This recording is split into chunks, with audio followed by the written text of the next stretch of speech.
estar presente en el capítulo litoral, más me hubiera gustado estar físicamente ahí a orillas del Paraná y verlos a todos y poder después degustar un vino mendocino, pero con un dorado ahí del Paraná, seguramente hubiera sido el broche de oro.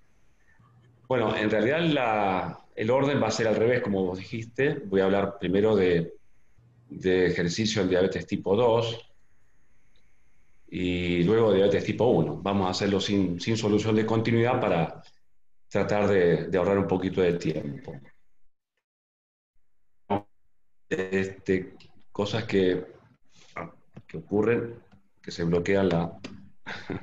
Un segundito. ¿Ahí ven la pantalla? Sí. El tema se ha bloqueado la... A ver ahora. Ahí está. Bien, bueno, los homínidos hemos estado arriba de la Tierra hace más de 4 millones de años y el Homo sapiens sapiens en los últimos 250.000 años y el 99.9999, todos los 9 que quieran, el ser humano debido moverse mucho para poder subsistir y se considera que durante el Paleolítico el ser humano caminaba no menos de 20 kilómetros por día para poder hacerse del alimento cotidiano. Había días que comía, muchos días que no comía. ¿Cuál era la situación en aquel entonces? Cuando un sujeto se quedaba quieto solamente por una situación de injuria, en esa situación de injuria el músculo llevaba a la atrofia, esta atrofia genera resistencia a la insulina y mientras sus compañeros de tribu lo seguían alimentando, se producía una situación de hiperinsulinemia y en el hígado esto generaba una lipogénesis, una adiposidad central y esta adiposidad central sabemos que genera inflamación, un estado de hipercoagulabilidad, un estado de hiperagregación plaquetaria y de hiperinflamación, todo esto destinado a reparar esa injuria y el sujeto nuevamente estaba en condiciones de poder movilizarse.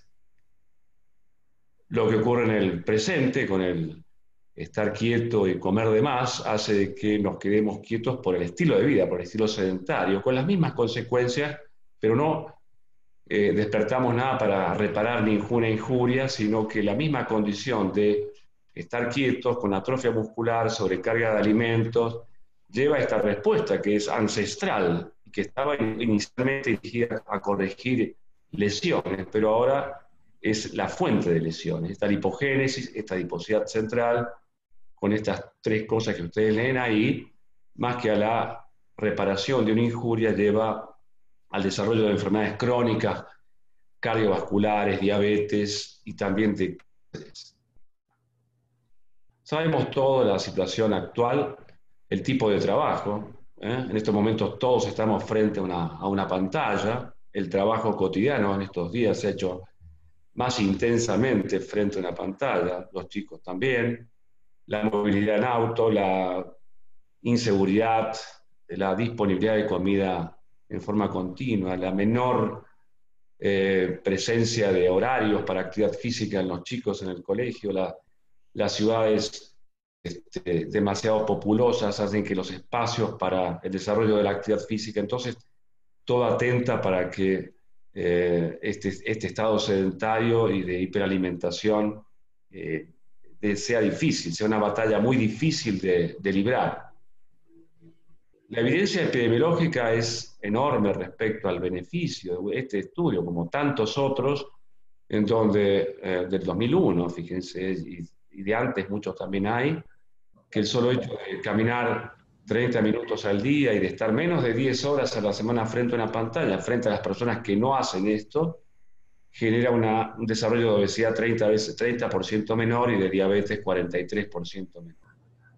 Pero la realidad nos pega de frente y lo vemos en las encuestas de Argentina, en donde la obesidad en solo 13 años era el 14.6% de los argentinos adultos y hace 2 años el 5.4%. No quiero ni pensar después de esta pandemia, en donde la Sociedad Argentina de Nutrición nos dice que el promedio de aumento de peso ha sido de 3 kilos por habitante, lo que va a ser si hiciese una nueva encuesta en el 2021. Lo mismo ocurre con el sedentarismo, que en poco tiempo ha ido creciendo en un 40%, llamémosle, en solo 13 años.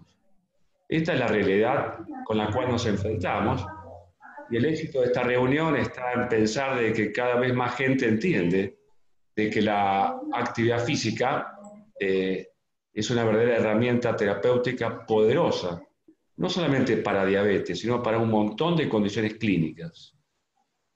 La diabetes se ve claramente beneficiada por estudios de observacionales. Es muy difícil en estilos de vida hacer estudios de intervención.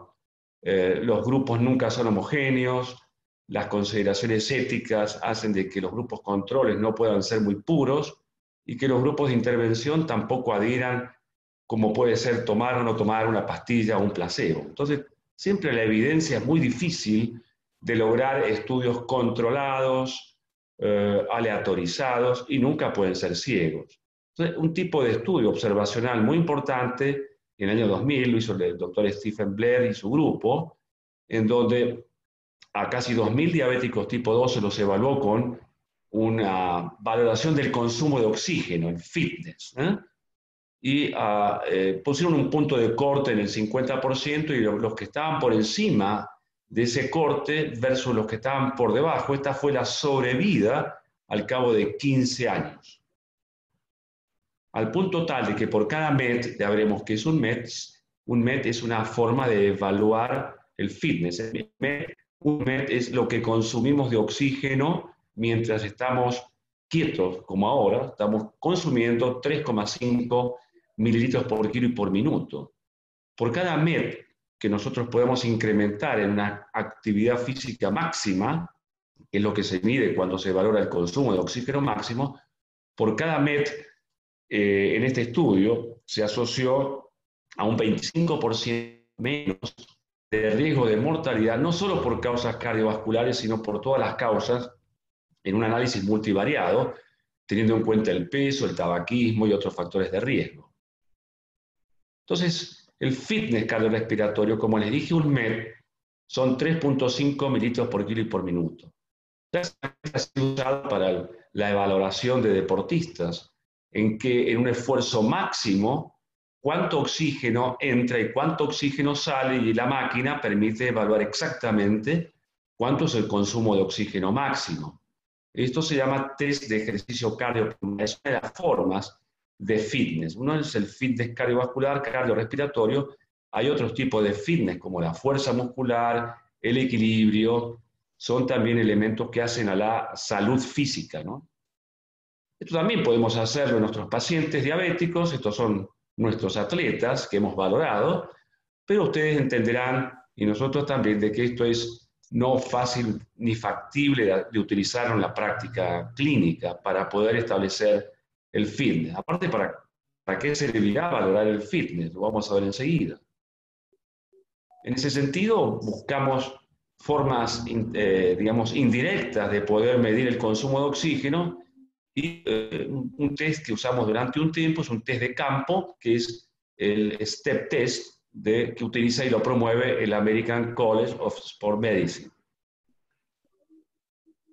El tema del fitness cardiorrespiratorio, la importancia que tiene, ha cobrado relevancia enorme, ya se sabía de antes, pero cada vez se convencen más las sociedades científicas y esta declaración, este statement de la American Heart Association considera en esta publicación del 2016 la importancia de determinar el fitness cardiorrespiratorio en la práctica clínica como si fuese un verdadero signo vital. El fitness cardiorrespiratorio se ha considerado ya como un factor de riesgo cuando es bajo, tan relevante o más que la misma diabetes. Estoy escuchando una clase en realidad. ¿Todo bien? ¿Todo bien? ¿Todo tranquilo? Todo bien. Ya fui a buscar hoy a la mañana ahí en lo de los... Bueno, si me escuchan, sí. ¿Cómo se llaman estos? Perdón, Viviana Sosa, Viviana Sosa, por favor. Niña, Silenciate que... silenciarse. Y Aplicamos el Fernando verbo Daniel también, por favor. Mutearse, el verbo nuevo. Muteate. Entonces, la importancia de determinar el fitness cardiorrespiratorio como una variable biológica, como cuando medimos la presión arterial, como cuando medimos la glucemia, el colesterol, el hecho de que no fumen. Y muchos insisten en que el fitness cardiorrespiratorio, un bajo fitness cardiorrespiratorio, es un signo, un factor de riesgo peor que los factores de riesgo tradicionales. Al punto tal, bueno, acá vemos que un MET es el requerimiento metabólico en reposo. Si un sujeto no supera 3 METs, está severamente limitada su capacidad funcional y es un corte que se utiliza a veces para determinar la necesidad de trasplante cardíaco. 3 a 5 METs, si es el esfuerzo máximo que logra el sujeto, habla de un pobre pronóstico en aquellos que tienen una enfermedad coronaria. Ya tener 10 METs, que podríamos decir es el corte en sujetos de edad media, llamémosle 40, 50, 60 años, sería como el 100 de LDL, el 140 de sistólica, el 100 de glucemia. Este sería el objetivo de mínima que todo sujeto adulto debería tener, que implica un buen pronóstico para aquellos pacientes coronarios, y es lo que tienen en forma promedio la gente de edad media. Si yo en un esfuerzo máximo logro 13 METs, fíjense, excelente pronóstico. 13 METs equivale más o menos a 46 litros por minuto. Y fíjense esta palabra, regardless of disease status. O sea, no importa qué condición de salud tengas, si sos diabético, si sos hipertenso, pero si llegás a tener 13 METs, tu pronóstico es excelente. No es fácil llegar a eso. Menos llegar a 18 METs o 20, que son territorios de los atletas de élite. En la práctica clínica, ¿tenemos alguna herramienta que nos pueda ayudar? Y yo les sugiero que utilicen esta herramienta, que la utilizo en consultorio, en donde es una estimación sin ejercicio del consumo de oxígeno máximo. Es una página desarrollada por una estrategia desarrollada por la Universidad de Noruega, la Universidad Tecnológica de Noruega. Los escandinavos son número 1 en lo que hace ejercicio y salud. Y esta es la página que pueden entrar de libre acceso, y lo que les pide son estas variables clínicas. Supongamos un sujeto de 60 años, varón, de 1,80 m, 100 kilos, índice de masa corporal 31, la misma aplicación les da la frecuencia cardíaca máxima para su edad. Él hace actividad física menos de una vez por semana, con poco tiempo y de baja intensidad. Así, liviano y no... la circunferencia de cintura es de 108 centímetros y la frecuencia cardíaca de reposo es 70. El programa va dándole la entrada a todas estas variables y uno cliquea donde le pide y se despliega cómo es la condición de este sujeto de 60 años. Y ustedes ven que lo reta diciéndole que él tiene un fitness respiratorio que le corresponde a un sujeto de 75 años, que son 9,1 METs.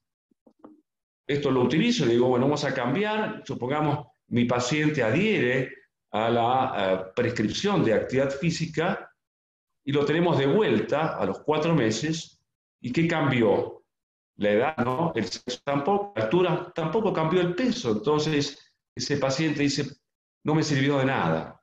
El índice de masa corporal es el mismo, pero hace actividad física 4 veces por semana, más de 30 minutos, ligeramente duro, que transpira un poco, le bajó la cintura y la frecuencia de reposo. Y fíjense, con estos cambios, le cambia la imagen, el programa, y ya su edad de fitness corresponde igual o un poquito menos que la edad cronológica, y ya superó los 10 METs, 11,7 METs, y esto cambia rotundamente el pronóstico cardiovascular de esta persona. Fíjense en este trabajo, publicado en 2016, un trabajo donde se siguió, también un trabajo, una observación, a 30.000 varones y mujeres sin diabetes, sin enfermedad cardiovascular, con una edad promedio de 53 años, y lo siguieron por más de 15 años. ¿Y cómo dividieron? Dividieron 4 grupos.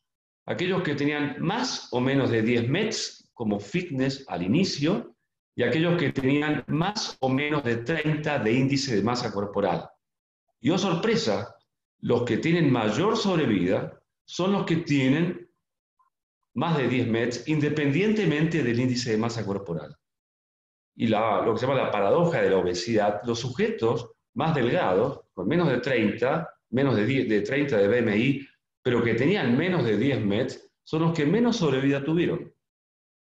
Esto de la paradoja de la obesidad se da sobre todo en gente que pasó a los 55 o 60 años, en donde lo más relevante es esto, la capacidad física, el fitness cardiorrespiratorio. También como fitness, le dije yo, la capacidad muscular, y esto puede medirse también a través de las balanzas que a veces existen de bioimpedancia para poder estimar la cantidad de músculo, grasa.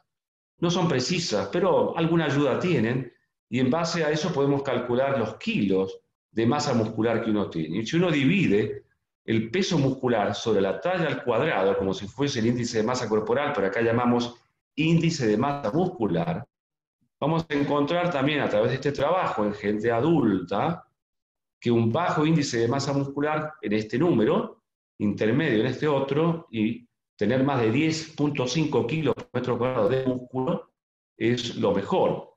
Por ejemplo, un amigo mío de 60 años, gordito, con este índice de masa corporal, con este peso, esta talla, pero corre y hace actividad física, su grasa le dio 23.7 y sus músculos 34.9, que llevado a kilos eran 33.2. Esto lo divido por la talla al cuadrado y le dio 10.4 kilos por metro cuadrado, lo cual lo ubica casi en el nivel alto de índice de masa muscular. Esto es una sobrevida en base a este índice. La menor sobrevida se ve en aquellos que tienen menor índice de masa muscular, independientemente del peso y del índice de masa corporal. ¿Qué hace el ejercicio en nuestros músculos a nivel de la glucosa? Seguramente sabrán mucho de esto. La contracción muscular genera el consumo de ATP. Al consumirse el ATP aumenta la AMP, y esta AMP, el adenosín-monofosfato, induce la activación de esta enzima que se llama AMP quinasa. Hay otras enzimas inducidas, pero esta es la más relevante, la que más se conoce, y a través de vías que todavía están en estudio, esta AMPK induce la translocación de los GLUT4, que son los transportadores de glucosa que están dentro de la célula muscular, y esto favorece la entrada de glucosa a la célula para su metabolismo y su utilización durante el ejercicio. Lo mismo que hace la insulina, pero esto es independiente. La insulina, a través de la cascada de acción, genera también la translocación de los GLUT4, pero el ejercicio a través de la MPK y de otras vías metabólicas también induce esta translocación del GLUT4. El ejercicio también a través de otros sustratos como MAP quinasa induce a nivel del genoma la síntesis de proteínas que participan en la cascada de acción de la insulina, lo cual mejora la sensibilidad de la insulina en una forma mediata durante 48-72 horas. En cambio, este es un efecto inmediato y este es un efecto mediato a raíz del cual se dice que el ejercicio no tiene que entre una sesión y otra no tienen que pasar más de 48-72 horas, que es el beneficio metabólico mediato que hace la actividad física. ¿Qué hace la actividad física a nivel muscular respecto a la utilización de la grasa? La grasa proviene de afuera, los ácidos grasos libres, y también la grasa intraaminocelular. Cuando estamos en reposo, el principal sustrato energético para mantener la actividad muscular son los ácidos grasos libres, que merced a la carnitina palmitoiltransferasa entra a la mitocondria, al ciclo de Krebs para generar el ATP necesario. Cuando estoy quieto y con exceso de alimento, ¿qué pasa con el ATP? El ATP es más que suficiente a nivel de fosfocreatina, no hace falta consumirlo, entonces no hay producción de adenosín monofosfato, no se activa la MPK. Al no activarse la MPK, se va viendo la secuencia porque por ahí es medio... ¿Me escuchan? ¿Hola? Sí, doctor, perfecto, se escucha perfecto.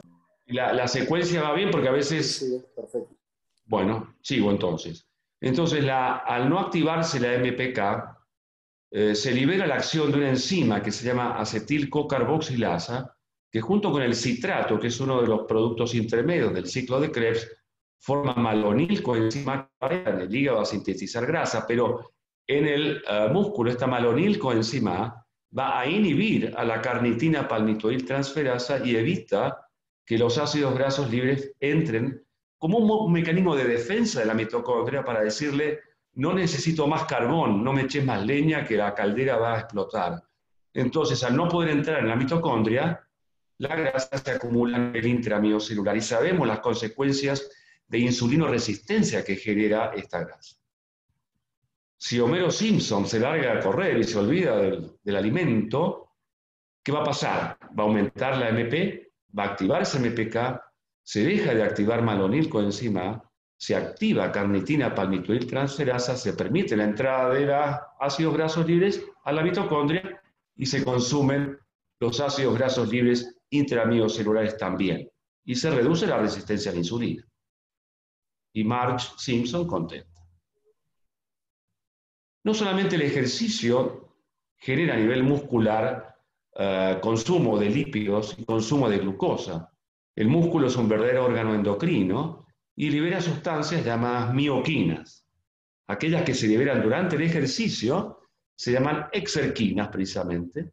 Y estas mioquinas tienen una acción que contrarresta lo que sabemos que el tejido adiposo inflamado produce, que son las citoquinas proinflamatorias. En esta época de pandemia por coronavirus, sabemos que esta tormenta de citoquinas se produce más que nada en la gente obesa, que tiene gran cantidad de tejido adiposo, que es donde se produce gran cantidad de estas citoquinas agresivas para el endotelio. Y en cambio, las mioquinas, el tener una buena actividad física, contrarresta a esta producción de adipocitoquinas, evitando a largo plazo el desarrollo de diabetes, enfermedades cardiovasculares, cáncer, osteoporosis. Lo vemos en esta gráfica, que el estilo sedentario y la obesidad genera un bajo grado de inflamación persistente, con elevación baja pero continua de interleuquina 6, de factor de necrosis tumoral, interleuquina 1, y esto, estando en forma persistente crónica, lleva al incremento de, entre otras cosas, diabetes. La actividad física regular genera la mioquina. Y estas mioquinas, fíjense llamativo, la interleuquina 6, que es por acá mala, por acá es buena, porque primero no proviene del tejido graso, la liberación es muy intensa en forma aguda y relacionada con el ejercicio, y esta forma de liberación de interleuquina 6 tiene efectos antiinflamatorios. El músculo también libera interleuquina 10, interleuquina, esto se llama RA porque es un receptor de interleuquina A, y también como un receptor soluble de TNF, como que atrapa a la interleuquina 1, que es inflamatoria, o que atrapa el factor de necrosis tumoral para evitar su acción inflamatoria. Y esto a la larga reduce el riesgo de muchas cosas, entre ellos diabetes tipo 2. Pero ¿qué pasa cuando nos toca prescribir? Esto también es viejo, pero tiene vigencia. Los médicos que hacen ejercicio, y es seguro que los que están escuchándome no son los que precisamente se inscriben dentro de este grupo, sino los médicos que hacen, que sí se inscriben, que hacemos ejercicio, es más probable que aconsejemos a nuestros pacientes que los médicos que no hacen ejercicio. 6 veces más. Hay muchas otras razones que seguramente en la Argentina compartimos. La falta del tiempo, la falta de reconocimiento, prescribir ejercicio no da medallas ni viajes. El prejuicio de que nuestros pacientes no van a tener interés. Creer que los ejercicios de fuerza, aunque esto por suerte está cambiando, no son beneficiosos. Sabemos lo beneficiosos que sí son. Que muchos de los médicos de esta encuesta aconsejaban ejercicio en forma, o la mayoría, en forma verbal. Que los pediatras y los geriatras en esta encuesta fueron los que menos frecuentemente aconsejaban ejercicio. Y en Estados Unidos también, esto es año 2000, y no creo que haya cambiado, nula formación en las facultades de medicina y de ciencias médicas acerca de los beneficios e indicaciones de la actividad física. Nosotros hemos dado un pasito adelante en la Facultad de Ciencias Médicas y la doctora Chiquiti dirige este curso que se llama El ejercicio como herramienta terapéutica, y varios docentes que hacemos actividad física participamos, pero no solo en diabetes, sino cardiólogos, neurólogos, psiquiatras. El área del ejercicio no se limita exclusivamente a lo metabólico. Cuando prescribimos actividad física, tenemos que tener un mínimo de prescripción. Nos vemos, Flavia. Todo movimiento que genere consumo. Chao, Flavia, nos vemos. Carlos Tapia, por favor, por favor. Tenemos que entender que la actividad física es todo movimiento que genere consumo energético, que el ejercicio es la actividad física estructurada. Entonces, mucho se ha puesto de relieve en esto, en evitar lo que es el comportamiento sedentario, que tiene tanta o más importancia de que si hacemos ejercicio o no. Lo cotidiano, lo de todos los días. Interrumpir, estar sentados, sería bueno que mientras me escuchen se levanten y caminen unos minutos, que me escuchen estando de pie, que se trasladen a pie todo lo que puedan, que hagan tareas en su casa, que prefieran las escaleras. También el ejercicio, en forma estructurada, como bien sabemos, los famosos 150 minutos semanales, al 50-70% de la intensidad, 90 minutos de actividad más vigorosa, 3 veces por semana, como les dije, con no más de 2 días consecutivos por este efecto mediato, incorporar los ejercicios de fuerza, que le llaman ejercicios de resistencia, y en la gente mayor, sobre todo, incorporar ejercicios de flexibilidad. Nuestra prescripción debe incluir todo esto. Y si es más, mejor. Este es un trabajo muy simpático que vi, que les traigo a colación respecto a cuando estamos en nuestra vida cotidiana. A 20 sujetos no diabéticos se los puso en tres momentos distintos, diabéticos tipo 2, en 3 momentos distintos. En una vez estuvieron 8 horas sentados. Otra vez interrumpieron ese estar sentados durante las 8 horas cada 30 minutos con 3 minutos de una caminata ligera. Y los invito a esta otra actividad. Mientras están sentados, durante 3 minutos, contraigan sus pantorrillas, o sea, eleven sus pies sobre su antepié 1 minuto, contraigan sus glúteos durante 1 minuto y eleven la rodilla mientras están sentados durante 1 minuto. Esta actividad, como esta otra, demostró reducción de niveles de glicemia, de péptido C, de glucemia postprandial y de los triglicéridos postprandiales. Entonces, no solamente pensemos en el ejercicio sí, ejercicio no, sino el sedentario sí, sedentario no. Esta es la peor condición, no ejercicio y sedentario. Muchos somos así, yo tengo mis horarios de ejercicio, pero no me acostumbro, a veces estoy sedentario mucho tiempo. La mejor condición es ser activos en todo momento, levantarnos de la silla, ir a buscar, caminar hasta el consultorio, no ir en auto.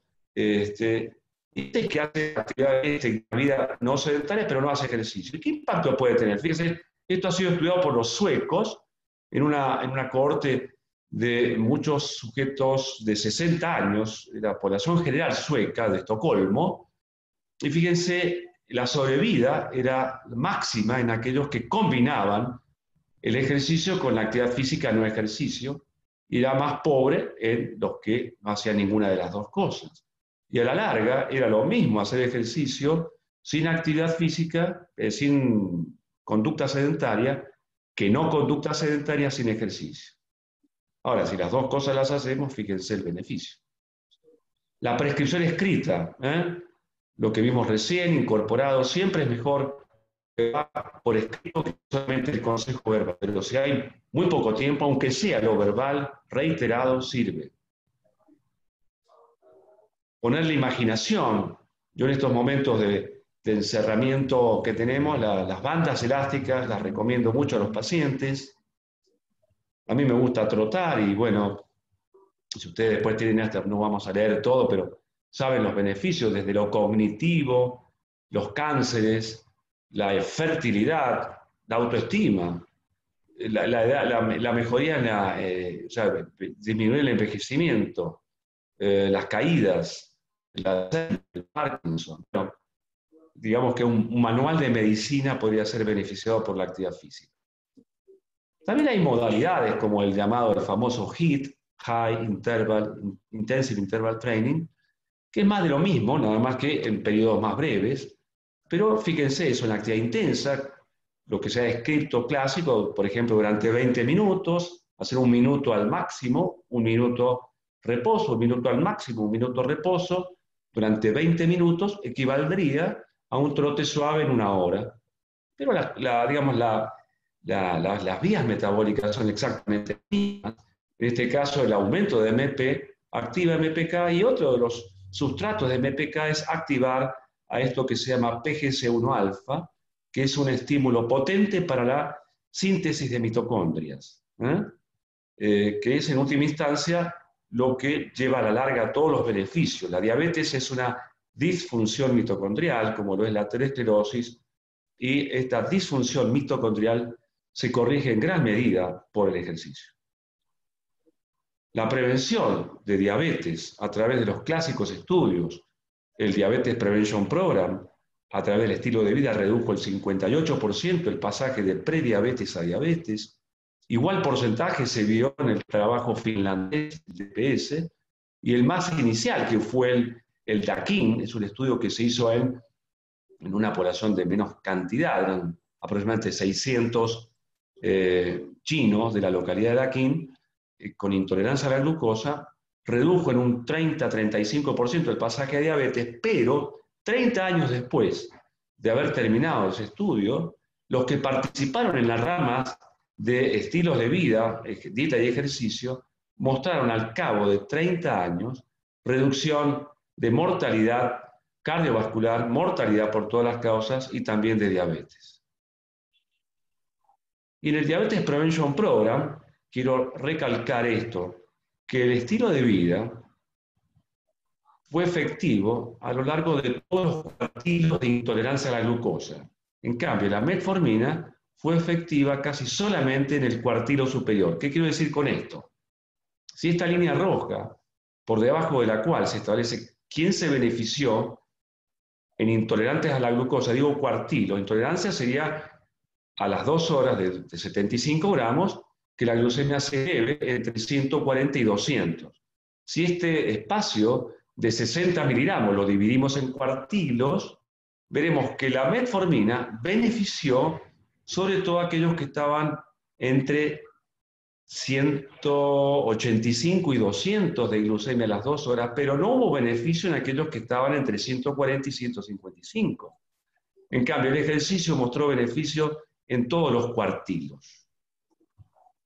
Entendamos que el desarrollo de diabetes es un continuo, que los trabajos de prevención han sido hechos en prediabetes, que si yo intervengo en la prediabetes, reduciré, si tengo éxito, un 30 al 60% del pasaje, un 10% por año, pero la curva sigue subiendo. Si yo intervengo más tempranamente, seguramente el beneficio será mayor.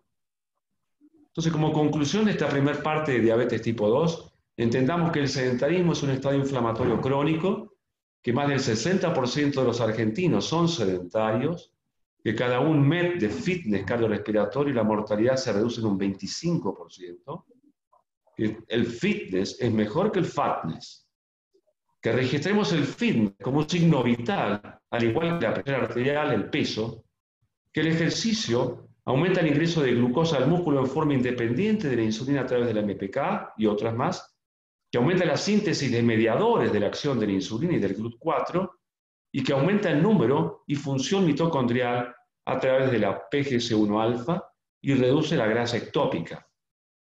Que existen las llamadas mioquinas e interleuquina 6, que tiene efectos diferentes según fuente y condición, los beneficios múltiples del running, del endurance, efectos sinérgicos de los ejercicios de fuerza, evitemos la sarcopenia. Que existen modalidades como HIIT, muy importante esto incorporarlo en la vida nuestra y de nuestros pacientes. La prescripción mejor cuando es escrita, tenemos que educar a pacientes, alumnos y a médicos. Y que nosotros tenemos que hacer mucho ejercicio físico, porque mientras más hagamos, más prescribiremos también. Impacto beneficioso del ejercicio en prevención y tratamiento de las complicaciones macro y microvasculares, como lo vio el DAKIN. Intervención en estilos de vida demora el 30 al 60% de la prediabetes a la conversión a diabetes, pero aún así el desarrollo de diabetes sigue siendo frecuente. Probable mayor impacto actuando más temprano en estilos de vida, principalmente a través de la actividad física. Entendamos que la actividad física no es un tratamiento, no lo tenemos que prescribir como un tratamiento, es una condición inherente al ser humano y que el sedentarismo es verdaderamente una enfermedad. Anoten las preguntas que quieran de diabetes tipo 2 y pasamos ahora a diabetes tipo 1. Este es un paisaje de mi Mendoza, pero como les dije más, me gustaría estar hoy al lado del Paraná. El año que viene espero que me inviten y ahí iré. Bueno, hacer actividad física en las personas de diabetes tipo 1 es fundamental. Sin embargo, sabemos el desafío que implica la insulinización exógena en personas que emprenden la actividad física, el riesgo del desarrollo de hipoglucemias, el permanente consumo de comidas para evitar la hipoglucemia, entonces genera un trastorno en la vida y muchas veces la gente declina la actividad por generar más estrés que beneficio. Pero bueno, hay que vencer esto con educación y sabiendo dónde estamos parados. Recién en el año 86 fue la primera evidencia de que el ejercicio en diabetes tipo 1 se asociaba a menor frecuencia de muerte cardiovascular y por todas las causas. Este es un famoso estudio, el famoso estudio de Pittsburgh, en donde se siguió a 700 diabéticos tipo 1 que desarrollaron la enfermedad antes de 1960, donde la mortalidad era claramente más frecuente por enfermedad renal, y que el ejercicio no demostró, no se asoció con una disminución de la prevalencia de retinopatía o de ceguera. Sin embargo, fue el primero que describió una asociación negativa entre la actividad física y la enfermedad cardiovascular y la mortalidad general. Tuve la ocasión de estar en Chile hace 3 años, donde los visitara los chilenos, el doctor Marian Rewers. Me impactó algunos datos de él, que la expectativa de vida, si bien ha mejorado en la población con diabetes tipo 1, sigue siendo 10 años más corta que en la población no diabética. Y que las enfermedades cardiovasculares son la principal causa de muerte de esta población. El riesgo de enfermedad coronaria es 10 veces mayor en mujeres con diabetes tipo 1 y 4 veces mayor en varones. Estos datos son corroborados por estudios recientes. Este es un estudio sueco, publicado en el New England del año 17, en donde siguieron a toda la población. Suecia tiene un sistema uniforme de salud, y toda la población de diabetes tipo 1 fue seguida, y desde el bienio 1998-99, en donde la mortalidad cardiovascular estaba en el orden de 50 por cada 10.000 personas con diabetes tipo 1, a la misma edad, y comparable, eran 2 de población general versus 1, el riesgo de muerte era de 10, o sea, era 5 veces menor. Si bien eso ha mejorado, y podemos tal vez trasladar acá que sea de 25 por cada 10.000 por año, también la población general se redujo a 5, y podemos decir que sigue siendo 5 veces mayor la mortalidad cardiovascular, como bien lo señalaba el doctor Rewers. Este mismo grupo, analizando, creo, la misma cohorte, publica en Lancet hace un par de años, diciendo que aquellas personas con diabetes tipo 1, que son diagnosticadas antes de los 10 años, sobre todo las mujeres, tienen un acortamiento de la vida de 16 años. Y si la diabetes tipo 1 es diagnosticada entre los 26 y 30 años, ese acortamiento se da en 10 años. Y la principal causa, como les dije, es la mortalidad cardiovascular. Cuando yo me enfrento a mis pacientes con diabetes tipo 1 y conozco esto, y no se los escondo, les digo que tenemos que tratar agresivamente los factores de riesgo, aunque sean jóvenes, intentar tener el LDL por debajo de 100 con estatinas, sí. Y Marian Rewers le pregunté, si usted tuviera una mujer diabética tipo 1, de 23 años, normotensa, no fuma, y tiene 125 de LDL, él me dijo inmediatamente, le doy estatinas. El impacto del ejercicio también ha sido evaluado en otros estudios. Este es un estudio alemán-austríaco sobre 18.000 diabéticos tipo 1, y los dividieron según la frecuencia con que hacían actividad física, y compararon a aquellos que hacían más de 3 veces por semana con aquellos que hacían una o menos actividad por semana. Y fíjense el impacto observacional, relación inversa respecto a la glicosilada, a la frecuencia de cetoacidosis diabética, a la frecuencia de hipoglucemias severas con coma. Fíjense qué raro, ¿no? Que uno ya, el ejercicio dirá más hipoglucemia, sin embargo, hubo menos hipoglucemias severas con coma y no hubo diferencias en el total de hipoglucemias severas. Una inversa significativa con el índice de masa corporal, la dislipidemia, la hipertensión, la albuminuria y la retinopatía.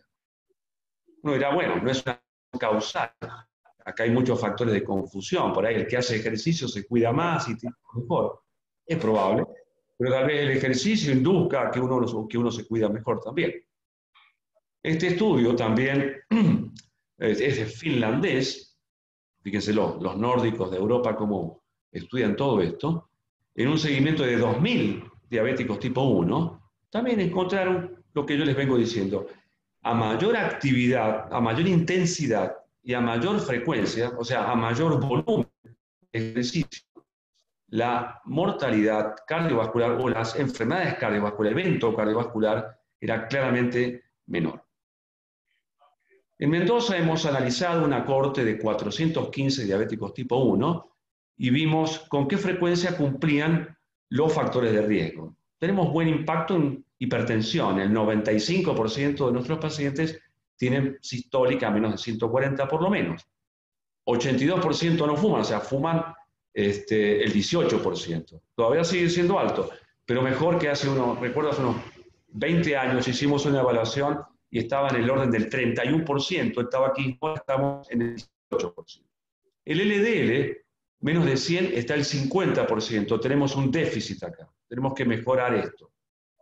Actividad física 3 veces por semana lo hace el 39%. Y solo el 20% tiene la glicosilada por debajo de 7. Esto es un número que se repite en muchos lugares, no solamente nosotros andamos más o menos. Y si vemos qué cantidad de estos 415 cumplían los 5 criterios, solamente 26, el 6.2%. Fíjense todo el trabajo que tenemos por delante. Analizamos también el impacto que tenía hacer actividad física 3 veces por semana en esta población, lo publicamos en la revista LAT el año pasado, y encontramos cosas similares al estudio austro-alemán. Aquellos que hacían actividad física más de 3 veces por semana tenían con más frecuencia hemoglobinas glucosiladas aceptables por debajo de 7.9, que había una diferencia pequeña pero significativa en tener menos índice de masa corporal, menos frecuencia de obesidad entre aquellos que hacían actividad física, una menor cintura, una menor frecuencia de tabaco, el 18% era la población total, pero los que hacían ejercicio, menos que los que no lo hacían. Analizamos un riesgo de depresión a través de un cuestionario, tiene 2 preguntas, la anedonia y el humor depresivo, y vimos que este simple screening, no es que sean depresivos, pero eran personas con riesgo de depresión, era mucho menos frecuente este score positivo en quienes hacían actividad física, y también vimos que la frecuencia de hipoglucemias severas en los últimos 3 meses no tuvo diferencias significativas. Otra cosa que analizamos, y esto se ve a nivel mundial, es el hecho de que la obesidad va creciendo en nuestra población diabética.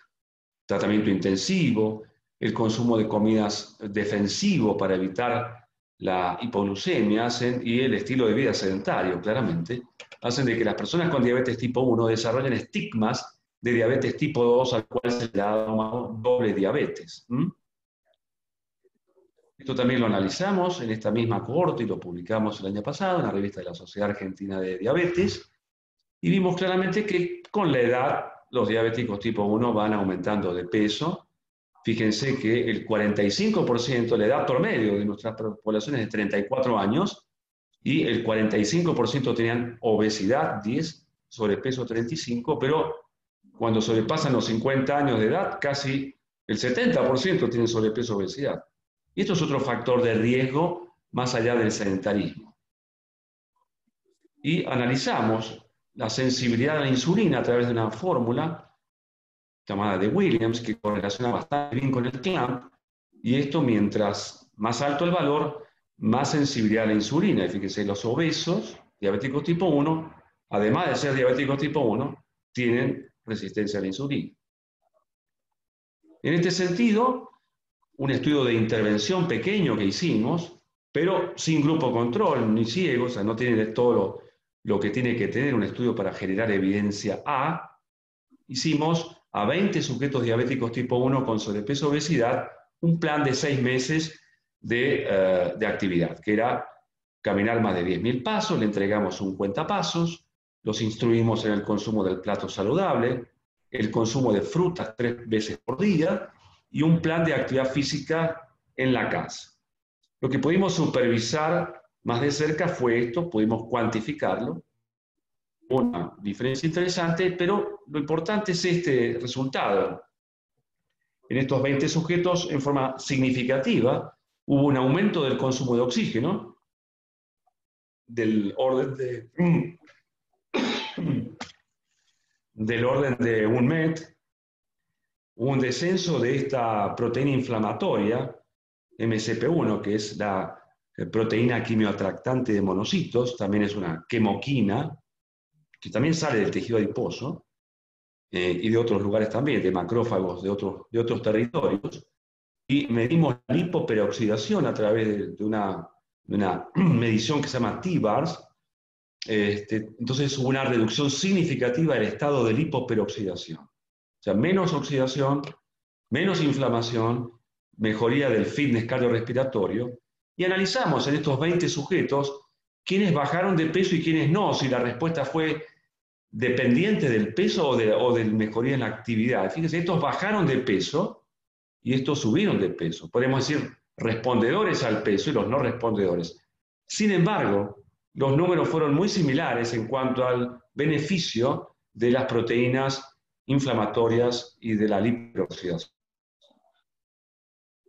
Normalmente tenemos unos 700 gramos de glucógeno muscular en toda la musculatura y unos 150 gramos de glucógeno hepático.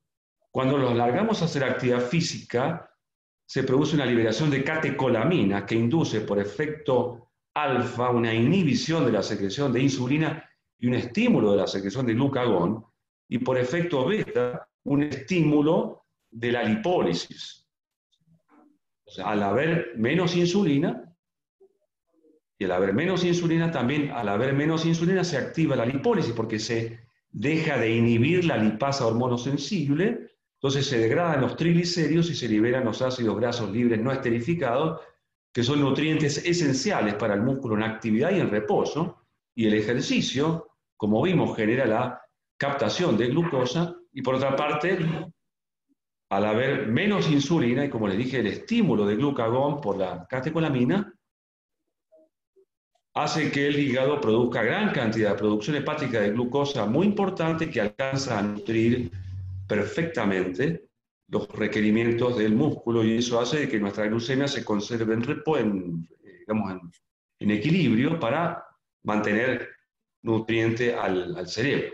Ahora, ¿qué pasa cuando una persona con diabetes tipo 1 no hace algún ajuste de su dosis de insulina y se larga a hacer ejercicio? Tiene una insulinemia elevada que va a frenar la producción hepática de glucosa.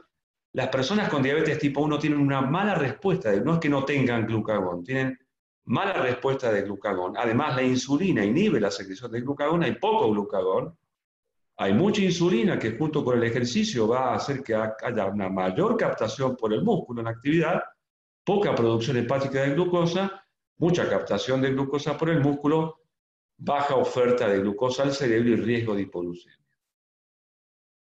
Entonces, la actividad física es para el diabético tipo 1 como navegar un mar de riesgo de hipoglucemia. ¿De qué depende de que la glucemia esté en niveles estables? Hay muchas variables. En una persona con diabetes tipo 1 depende de qué monitoreo glucémico hizo antes del desayuno, por ejemplo, si va a correr a la mañana, qué cantidad, concentración y tipo de carbohidratos consumió, y cómo ajustó su dosis de insulina, ya sea el basal o el basal y el bolo, qué tiempo transcurrió desde que, por ejemplo, desayunó hasta que empezó la actividad, qué intensidad tuvo esa actividad, qué duración tuvo y qué tipo de ejercicio hubo. Fíjense, todas estas variables que influyen en que nosotros desde afuera, con la insulina, logremos tratar de mantener más o menos estables los niveles de glucemia. Así como el volumen es ancho por largo y por alto, el volumen de ejercicio podríamos decir que es tiempo por intensidad y por tipo. Ese es el volumen de ejercicio. El tipo por intensidad podríamos decir que son los METs. ¿Qué tipo de ejercicio y a qué intensidad? Lo vamos a traducir en METs. Y esos METs los multiplicamos por tiempo y nos va a dar, por ejemplo, cuántos METs, minutos, semana hicimos, que es una forma de valorar el volumen de la actividad. Vamos a un ejemplo. Ojalá alcancen a leer esta tabla, pero estos son los METs, la intensidad que implica, por ejemplo, caminar despacio a menos de 3 km por hora. La intensidad es 2,5 METs. Caminar rápido, una caminata ágil, ligera, 4 METs. Si voy a andar en bicicleta, depende de la velocidad, 6 a 10 METs. Un single de tenis, depende de la intensidad. Yo en single estaría en 4. Nadar crawl, lento, 8. Y correr, esto sí me gusta. Si corro a 10 km por hora, voy a 10 METs. Si corro a 11 km por hora, a 11 METs. Más o menos, no es preciso, pero ténganse en cuenta que cuando uno corre, si hago 10 kilómetros en una hora, significa que hice 10 METs, a intensidad 10 METs, y lo hice durante 60 minutos. Entonces, si yo multiplico 10 METs, que dijimos que es el tipo por la intensidad, 10 METs, y lo multiplico por los minutos, voy a tener 600 minutos de haber hecho actividad. ¿Y qué significa esto de los 600 minutos? Es el punto de corte en el cual una persona dice, dejé de ser sedentario. Por ejemplo, si yo camino 5 días o más en forma ágil durante 30 minutos, recuerden que esto eran 4 METs por 30 minutos, 120 METs, por 5, 600 METs. Entonces, 600 METs, minutos, semana, es lo que define que un sujeto no sea sedentario. Por debajo de los 600 METs, minutos por semana, soy sedentario.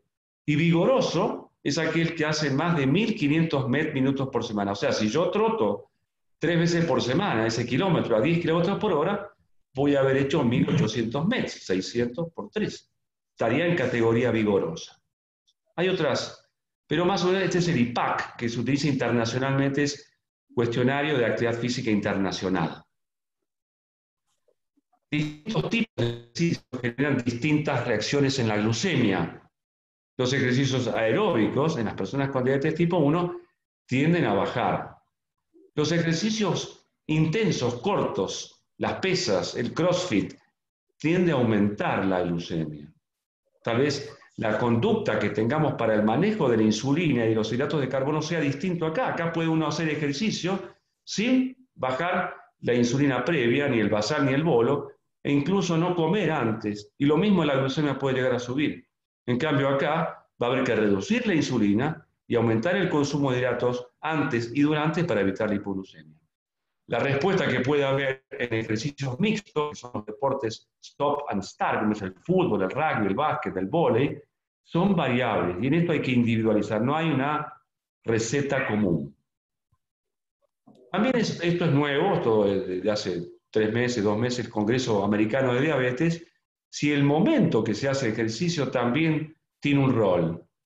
¿Cuándo, a qué momento del día ser activo? Siempre hemos dicho que conviene, y es así, que las personas con diabetes tipo 1 mejor hagan actividad física en la mañana. Y esto tiene su razón de ser, porque el riesgo de hipoglucemia es mayor cuando la actividad se hace a la tarde. Pero también podría ser de que se empiece a hacer ejercicio en ayunas.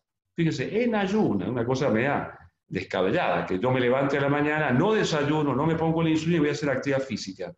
Esto lo han probado y han visto que el ejercicio en ayunas resultó en ningún cambio o en un incremento leve en la glucemia. Incremento, fíjense. ¿Y a qué se debe? Bueno, a que a esa hora del día, si me puse la insulina el día anterior a la mañana, un basal, queda poca insulina basal para el día siguiente, que hay mucha hormona de crecimiento y a esa hora hay mucha cantidad de ácidos grasos libres. Entonces, se puede considerar de que uno podría hacer, pero bueno, no lo recomiendo. Simplemente decir que en la mañana es el mejor momento de hacer actividad aeróbica prolongada para evitar hipoglucemia. Lo mismo, el riesgo de hipoglucemia después de un ejercicio se mantiene durante 24 horas y algún ajuste siempre hay que hacer. Eso lo hemos evaluado en nuestra población de diabéticos en dos observaciones de trekking que hicimos en el 2015. En ese momento se decía que lo que hay que cambiar solamente es el bolo y no tocar la basal. Acá hicimos eso, no modificamos la basal y solamente lo que hicimos fue reducir 50% el bolo de la comida previa y de la comida posterior. Fuimos a caminar y después hicimos otra experiencia en donde modificamos tanto el bolo previo de la comida previa como la basal, en un 50% la reducción del bolo y en un 30% la reducción de la basal, que es lo que concluimos y lo que sugerimos a nuestros pacientes, y se los paso a relatar. Esto lo publicamos también en ALAT en 2017, reducción del 30% del basal, 50% del bolo para un trekking mayor de 90 minutos, pero que cada persona deberá hacer luego su propia experiencia. Cuando van a empezar la actividad física, medirse, si la glucemia está por debajo de 100, dar hidratos de carbono con alto índice glucémico, 15 a 30 gramos. Si la glucemia está entre 100 y 150, 15 gramos. Si está por encima de 150, no aporte. Y si está por encima de 270, no es que haya prohibición, hay que medir los cuerpos cetónicos.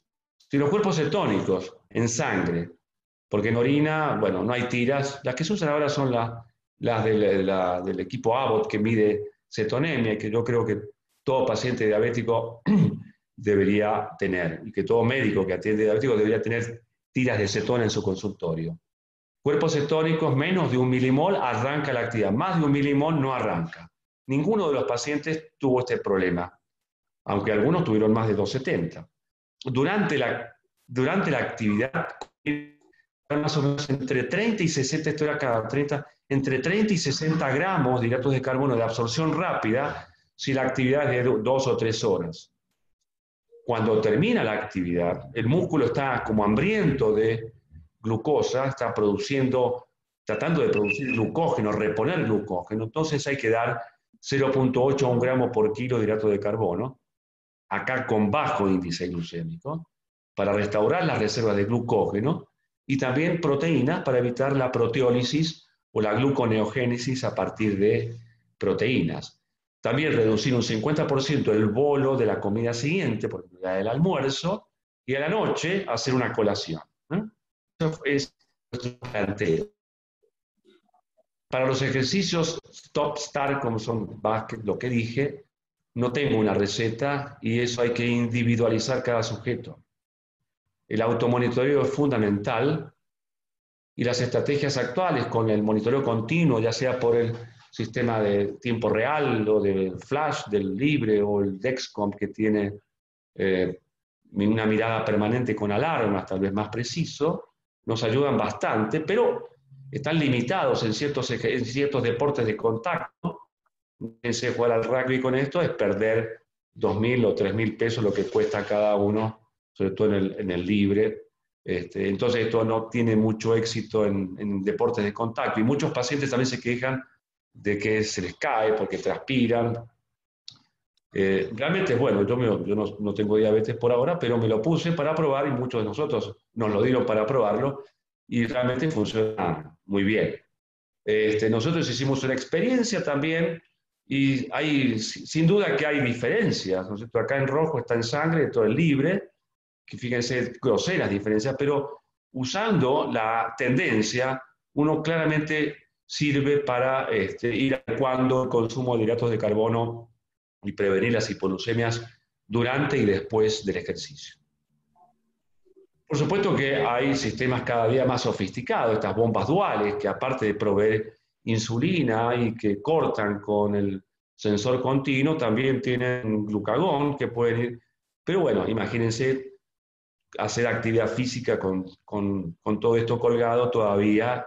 Esperemos que la tecnología que crece a diario va a ir dando respuestas cada vez mejores. ¿Cómo correr distancias? Que los pacientes con diabetes tipo 1 preguntan. Lo hicimos también hace unos cuantos años, también lo publicamos un poquito más rápido. ¿Qué hicimos en esa oportunidad? Teníamos muy poca información, lo que hicimos fue reducir en un 60% tanto el bolo como el basal. Por supuesto, arrancaron muy alto, lograr ese es el grupo control de personas sin diabetes. Cuando la fisiología funciona bien, ¿qué perfección hay en mantener la glucemia estable sin necesidad de pretender controlar? En cambio, fíjense en una persona con diabetes tipo 1, que implica todo este área bajo la curva de hiperglucemia, oxidación, inflamación también hay que verlo. Y esto no me voy a detener, pero sí vimos mayor respuesta de albuminuria, aunque eran normoalbuminúricos todos. Al terminar el ejercicio, mayor la albuminuria en los diabéticos. También se ve la albuminuria elevada después del ejercicio en población no diabética, pero fue mayor en el tipo 1. La proteína C reactiva como marcador inflamatorio. El ejercicio es un desafío inflamatorio que despierta conductas antiinflamatorias. Esta inflamación la vimos más intensa en las personas con diabetes tipo 1.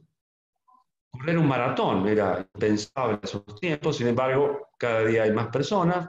Tuve la oportunidad de, hace unos cuantos años, ya se nota, con amigos míos con diabetes tipo 1, correr un maratón de Buenos Aires. Llovía y no fue fácil, para nada fácil. No fue fácil ni lo logramos, porque la glucemia fue un desastre. Las elevaciones que hubo durante y al terminar, con valores por debajo de 50, y en la tarde posterior, en la tarde del mismo día de la maratón, se fue a casi 400. Me preguntaba si estaba induciendo a mis pacientes a hacer un desastre. Sin embargo, con Daniel corrimos muchas veces más. Él compró un Dexcom, o también ahora tiene, porque no hay repuestos Dexcom, así que está con el libre.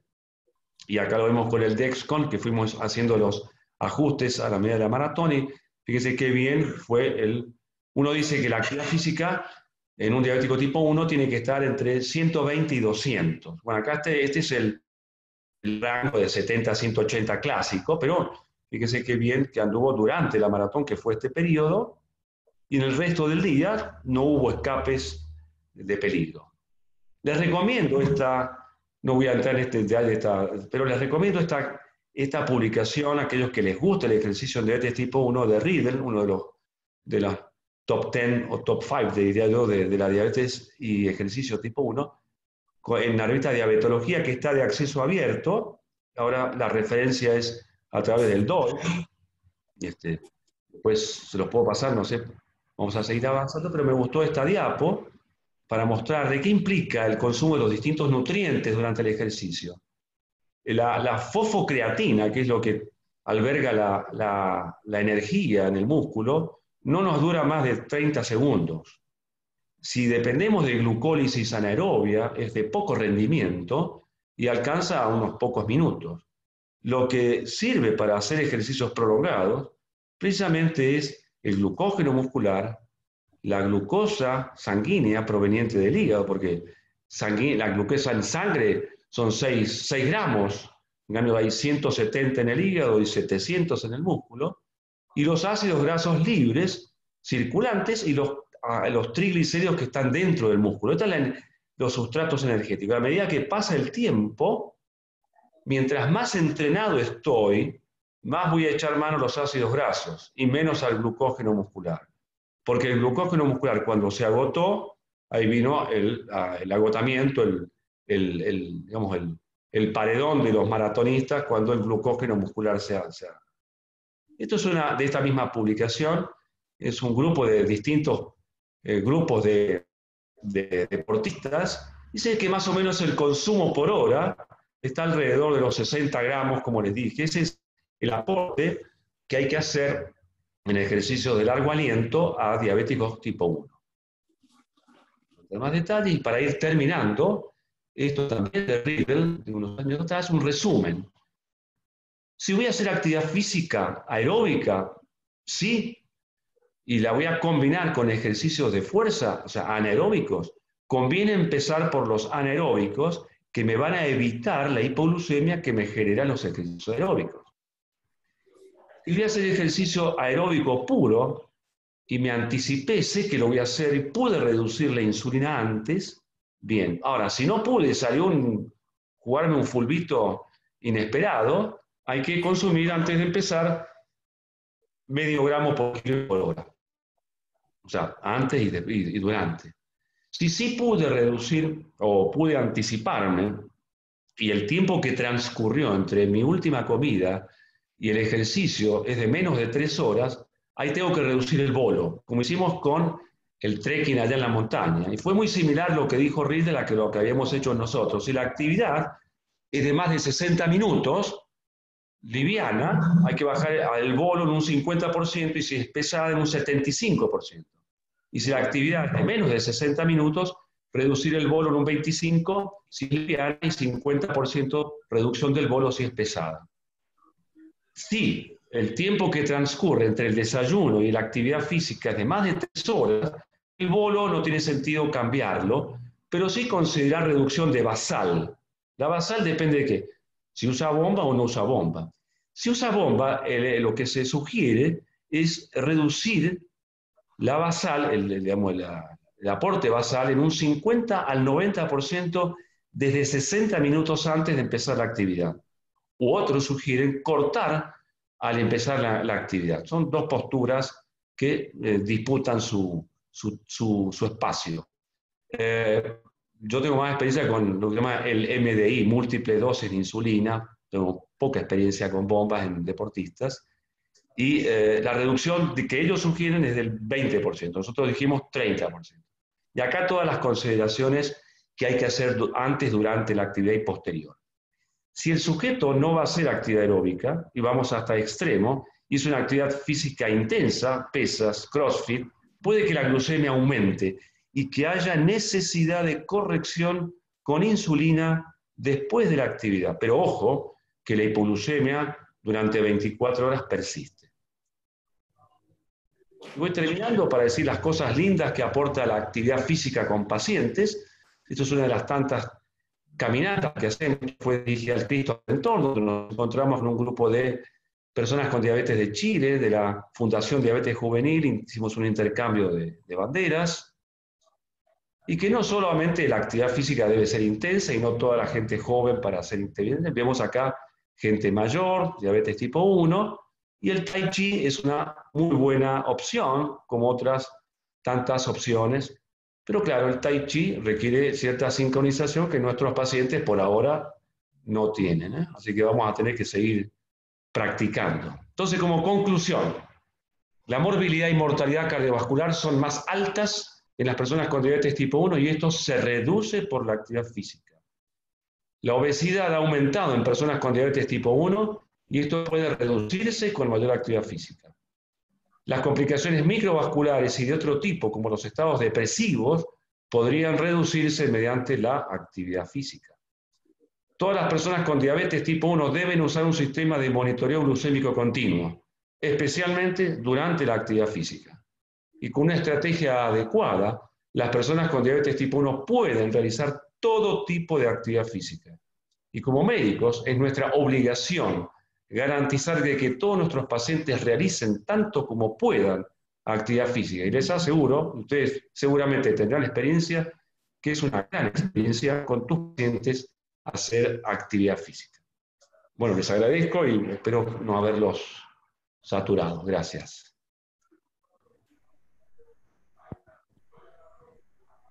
Bueno, doctor, muy bien.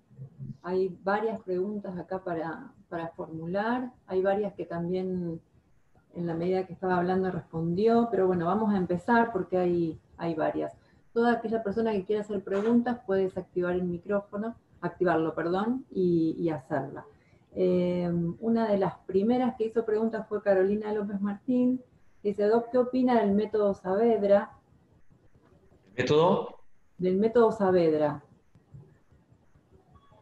¿Saavedra quién? ¿El chileno o Saavedra? No, ¿cuál? No, a ver, Carolina, me mataste. ¿Cuál es el método Saavedra? Es el entrenamiento de alta intensidad sin estrés cardíaco.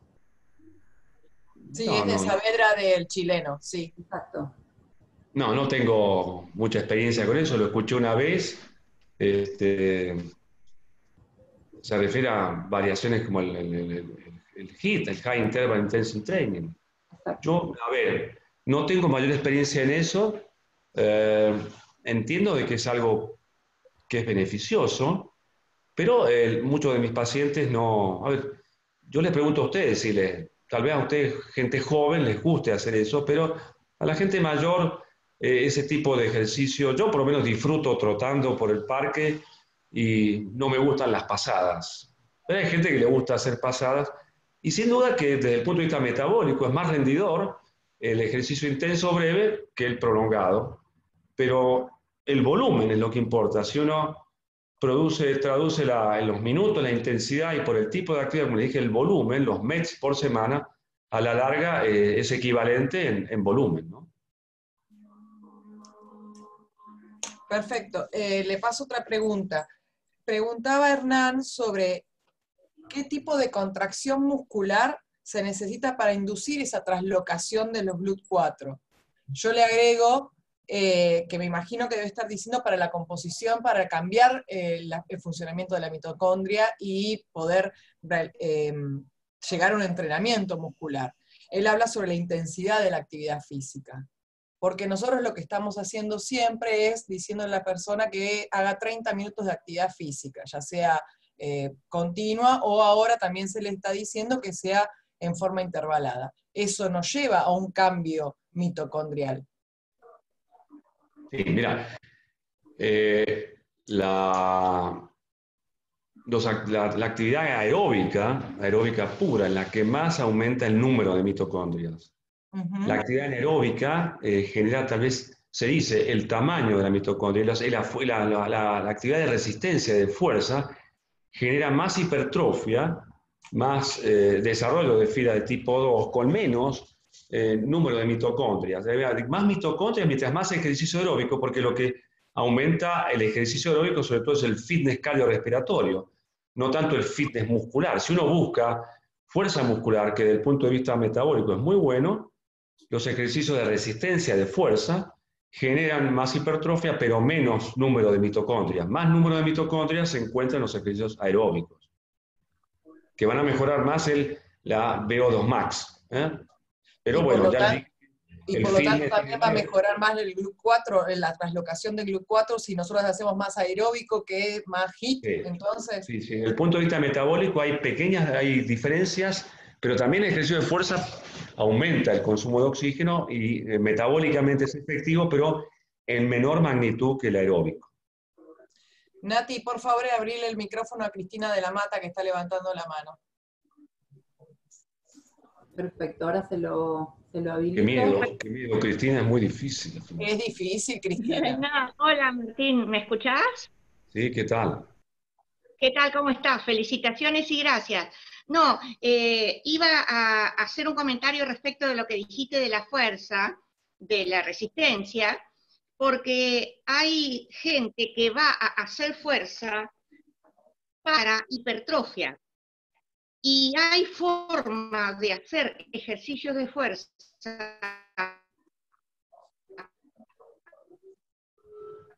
no escucho bien. Para no hacer hipertrofia. Fíjate, Cristina, Sino no se te está escuchando bien. No se escucha, Cris. Perdón, los que estamos... ganar fuerza. Cuando yo empecé a pedir que participaran fuerte. ¿Cómo? ¿Se escuchó lo que dije? No, se entrecorta mucho, Cris. Voy a tratar de apagarla. ¿Puedes escribirlo tal vez mejor en el chat para que nos vean las chicas? Sigo apagando la cámara, a lo mejor mejora.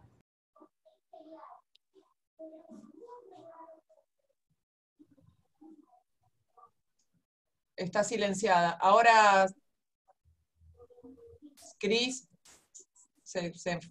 bueno, vamos a ver si solucionamos eso, porque me parece interesante lo que está diciendo. Nati, vamos con otra pregunta y vemos si Porque se Bueno, congeló. acá Dana desde Córdoba nos pregunta, ¿cómo hacer para incentivar a los chicos a hacer actividad física? A los chicos, yo no veo niños, pero sin lugar a dudas que el primer estímulo es la casa, ¿no? El primer estímulo son los padres. Hay estudios muy interesantes respecto a la epigenética del ejercicio y el disfrutar la actividad física. Ya viene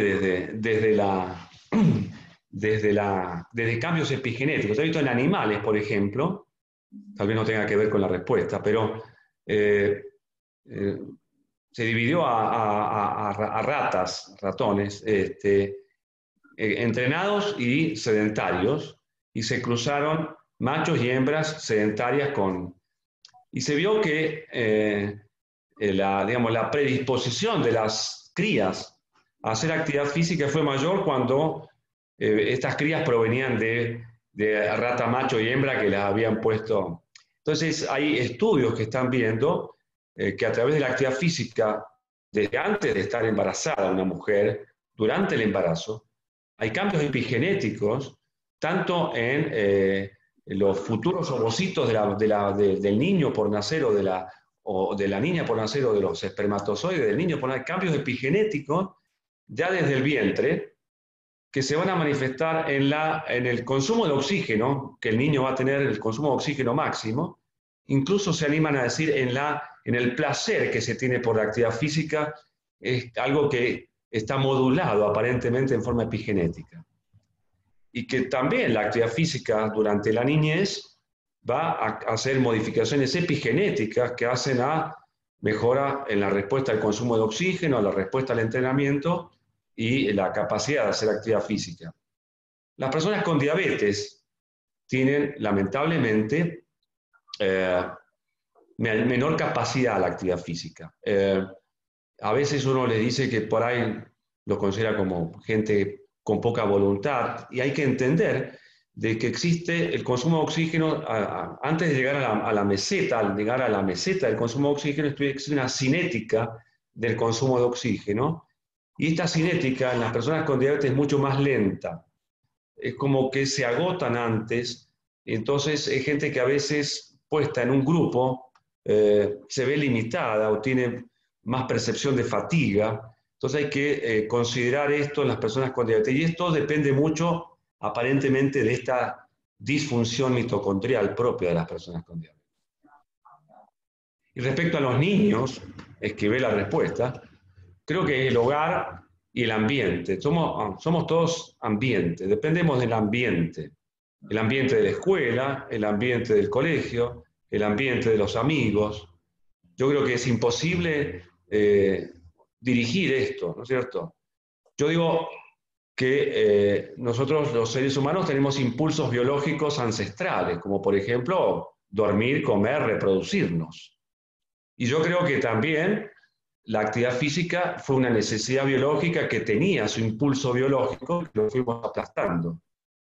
Tal vez ese impulso biológico se ve en los niños son inquietos. Sin embargo, los mayores tendemos a aplastar ese movimiento, y el niño más bueno es el que se mueve menos. Cuando yo diría que el niño que se mueve menos está más predispuesto a moverse menos de grande. Así que alentemos los movimientos en los niños, y que no, cuando un niño se mueve mucho molesta, ¿no? Entendamos de que eso es un impulso biológico. Otro impulso biológico que se me ocurre a mí es cuando ponen música, todos salimos a bailar, tal vez sea ancestral eso, ¿no? Pero quedan pocos impulsos biológicos para hacer actividad física. Sí, excelente. Aparte, creo que al principio de la presentación lo dijo, doctor, esto de cada vez menos actividad física en los chicos y en la escuela. Tenemos una pregunta de Norma, ahora a ver si Cristina quiere hablar, pero una pregunta de Norma que dice, es muy interesante, las indicaciones para hacer actividad física con respecto a los valores de glicemia, ¿son iguales para pacientes con diabetes tipo 2 que utilizan insulina? Siempre el diabético tipo 2 está menos expuesto a la hipoglucemia aún usando insulina, porque de hecho tiene mucha resistencia a la insulina. Suele ser de que la actividad no sea de la intensidad que le hace un joven o un adulto joven con diabetes tipo 1, pero sí, los considerandos son los mismos. Si una persona con diabetes tipo 2 que hace actividad física regular, tal vez el día que hace actividad física tenga que hacer una reducción de su insulina basal. Más que aumentar la actividad, más que aumentar el alimento, es preferible hacer reducciones de basal en el diabético tipo 2 en un 20-30%. Eso lo tiene que ir administrando en base al monitoreo continuo también, ¿no? Con el monitoreo glucémico, el diabético tipo 2 también puede ser capilar, ¿no? Sí, sí, sí. ¿Nati? Bien. Florencia Baza pregunta, ¿qué indicaría a un paciente con obesidad, con diabetes tipo 2, si nunca hizo actividad física como comienzo, digamos? Yo no, mi inclinación por el ejercicio no me hace un experto en ejercicio, no soy fisiólogo del deporte ni profesor de educación física. Pero sin lugar a dudas que la actividad física más fácil de desarrollar, si las rodillas se lo permiten, es caminar. Lo más sencillo, lo más rendidor, lo que está más a mano. Muchas personas con obesidad tal vez tengan dolores, tal vez la actividad de tipo elíptico que tiene menos impacto, o la bicicleta fija, o la actividad acuática, pero yo a veces veo poca adherencia en los tiempos, ¿no? de encontrar una piscina apropiada, pero es fantástico. Yo creo que caminar en el agua, caminar en una pileta donde el agua te llegue a la cintura o un poquito por arriba, caminar ahí, que un poco impacto, y bueno, ir progresando lentamente. El obeso tiene que empezar con volúmenes pequeños. Recordemos que tanto la obesidad como la diabetes reducen, y si no ha hecho nunca actividad física, la capacidad de hacer actividad física. Y también actividad física, digamos, estática, de piso. Hay muchos ejercicios que se pueden hacer, muchas aplicaciones. Entonces, en esta época de pandemia, buscando estrategias, busqué ejercicios para gorditos, así salen actividades de piso, o sea, para hacer arriba de una colchoneta. Todo movimiento es bueno, tal vez adaptarlo a las posibilidades físicas de ese diabético obeso. Depende si puede caminar, bueno, como te dije. No hay una receta específica. No sé, acá hay gente que sabe mucho, el doctor Schuster está ahí, lo veo. A ver si puede opinar, el doctor Krinsky también. Si quieren les abrimos el micrófono. Nati. Julio, ¿vos qué respondés ante una prescripción de actividad física de uno diabético tipo 2 obeso sedentario de por vida, previa? Silenciado. Sí, ahí está buscando Nati. Julio. Él lo puede desactivar igual. Lo puede desactivar. Sí, porque está autorizado para desactivarlo. Entonces, si alguien quiere opinar, ahí está también Diego Bota, otra persona que de ejercicio sabe bastante y podría opinar. A todo esto tenemos un comité de ejercicio en la Sociedad Argentina de Diabetes que todavía creo estamos a tiempo de invitarlos a que participen de un curso que empezó la semana pasada, un curso de actividad física de la Sociedad Argentina de Diabetes y que ya cuenta con cerca de 70 alumnos, ¿no? Digo. Ahí está Julio. Ahí está Julio. Ya estoy desmutado. Bueno, en principio, buenas noches a todos. Bueno, Martín, él quiere que lo ayudemos a defender, pero creo que se defiende solo. Tiene gran capacidad para poder desarrollar esto. Lo que sí queríamos acotar, perdón. En principio queríamos acotar, junto con Fernando Krinsky, que seguramente se asociará a esto, es que la satisfacción que tenemos, primero, por encontrar tanta cantidad de gente después de muchos años, desde el año 2002 que iniciamos el Comité de Actividad Física en la Sociedad Argentina de Diabetes, y creo que nunca hemos logrado tener tanto audiencia, me parece, como la que tiene acá Martín, y por eso, bueno, lo felicito en parte. en otro motivo los felicito también porque realmente ha sido, hoy en día, cuando nosotros iniciamos la actividad física, todo este bagaje de conocimientos que se tienen, y que muy bien ha explicado acá Martín a lo largo de la charla, la evolución es impresionante y por eso también estamos muy contentos.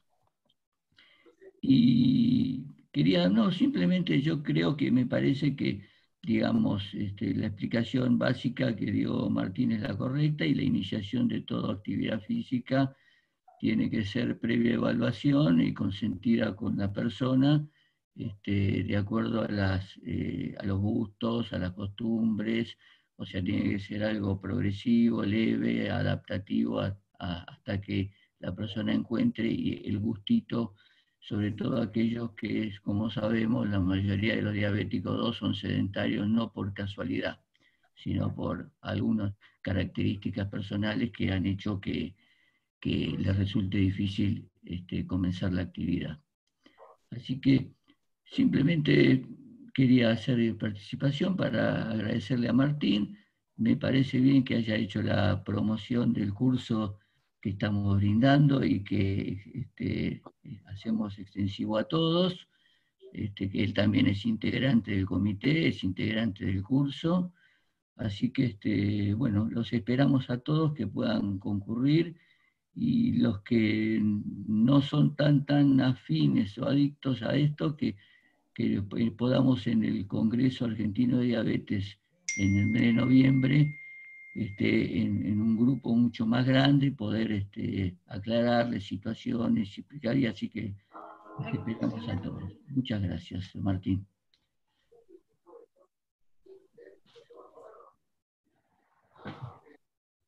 ¿Nati? Bueno, ¿O querés que siga yo? hay más preguntas. Sí. Acá Viviana Cobo dice, la actividad física de carga, pesas, las recomendaciones, digamos, ¿bajo qué recomendaciones para mejorar la masa muscular? Más allá de los factores cardiovasculares. No sé si entendí bien, pero en primer lugar, uno siempre cree que la actividad de fuerza implica mayor sobrecarga cardiovascular que la actividad aeróbica, lo cual no es cierto. Si uno le hace un electrocardiograma a un paciente con isquemia haciendo actividad física de fuerza, no va a haber más incremento de la posible isquemia si hace actividad de fuerza que si hace actividad aeróbica. Así que hay mucho temor pensando que la presión le va a subir demasiado, y se ha visto que eso no es tan así. Tal vez el límite, bueno, lo mismo ocurre con complicaciones oculares, ¿no es cierto? Donde la única restricción real es la retinopatía proliferativa no tratada. Así es. Pero tampoco hay una gran evidencia de que durante el ejercicio haya aumento de la hemorragia vítrea. Las hemorragias vítreas, si ustedes han tenido pacientes con ello, en general se han producido de noche, mientras el sujeto está durmiendo, y no tanto en la actividad. De todas maneras, no se recomienda la actividad física con retinopatía diabética proliferativa, salvo que ya si tiene un tratamiento con fotocoagulación o con antiangiogénicos y que esté demorada, se puede hacer actividad física. Perdón, Vivi, desmuteate porque me parece que no era la pregunta, está ahí levantando, desmuteate. No, en realidad, buenas noches a todos, muy interesante y excelente, Martín, como siempre. No, más allá de lo cardiovascular que uno ya sabe, ¿no? Pero en realidad, ¿cómo le podemos recomendar al paciente para que por ahí haga un mix entre algo aeróbico y algo de carga? Si lo podemos incluir dentro de las recomendaciones, o no, en realidad preferimos la parte aeróbica y solamente a los pacientes jóvenes, o cómo te parece poder participar de hacer un mix de esto? No, por supuesto que sí, es recomendable el mix. Y si está tratado con insulina, por ejemplo, siempre se recomienda empezar con la actividad de fuerza y después la actividad aeróbica, porque precisamente la actividad de fuerza eleva un poquito la glucemia y previene la hipoglucemia que produce la actividad aeróbica. Pero bueno, independientemente de eso, la combinación de ejercicios de fuerza, o los americanos llaman de resistencia, pero la traducción es de fuerza, porque ellos le llaman endurance a los de ejercicios aeróbicos y de resistencia a los de fuerza. Y si uno traduce endurance del inglés, dice resistencia, o sea, confunde un poco. Podemos decir ejercicios de fuerza y ejercicios aeróbicos, lo más conveniente es combinarlos. Ahora, en la secuencia de alguien que nunca hizo nada, conviene, por ejemplo, hay unos algoritmos que tienen, por ejemplo, empezar a caminar 10 minutos 5 veces por semana e ir progresando. Cuando llegues a los 30 minutos 5 veces por semana, ahí incorporar la actividad de fuerza, después de haber transitado un tiempo de actividad aeróbica. Después combinarlos, y la actividad de fuerza puede ser el mismo día, o como se escribe muchas veces, 3 días hacer aeróbico y 2 días a la semana, con grandes grupos musculares no tan localizados, y por supuesto, como dijo Julio, ir en forma muy progresiva, porque para evitar lesiones, dolores, porque uno lo lleva al gimnasio y al día siguiente le va a doler todo, no va a querer hacer más nada nunca más. Así que siempre de a poquito. Muchas Sí, ahí gracias. Julio Desmutate quería hablar, Julio. No, con relación al tema de la actividad de sobrecarga, porque como bien dijo Martín, hay confusión en el tema de resistencia. Generalmente se habla de resistencia para los trabajos de fuerza, pero también empleamos en fisiología del ejercicio toda la resistencia aeróbica. Lo que se podría agregar un poco como complemento a lo que dice Martín es que en los trabajos de fuerza, sobre todo para los profesores de educación física, recomendaríamos realizar la maniobra de Valsalva invertida. O sea, con vistas a que no aumente tanto la frecuencia cardíaca, sobre todo en los momentos de inspiración. Si nosotros hacemos la inversa, ¿no es cierto? O sea, que en el momento de la carga hagamos la expiración. O sea, lo contrario a lo que es en forma habitual y lo que instintivamente la mayoría de la gente hace. Es una recomendación más para aportarle al trabajo de sobrecarga.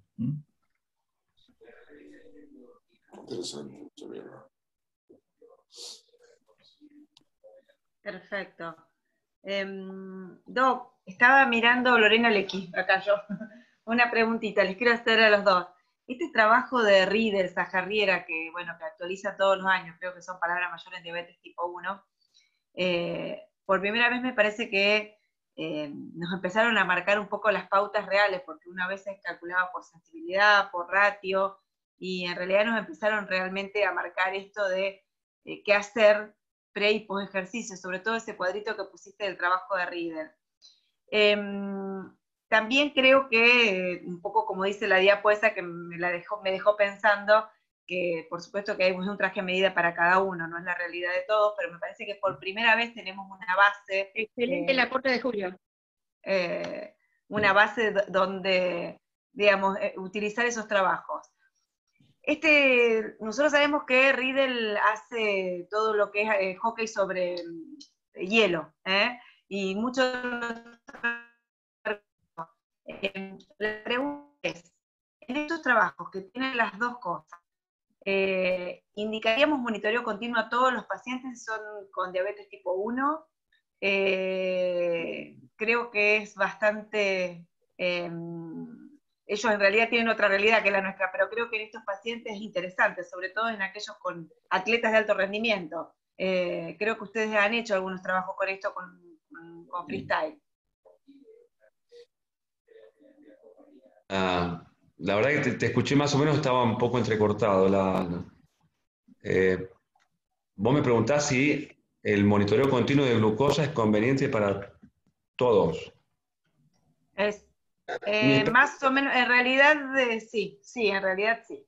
Paciente con diabetes tipo 1 que hace una actividad un poquito más que amateur, sí sería la indicación de monitoreo continuo. O por lo menos monitoreo flash, ¿no? Que es lo que tenemos en Argentina.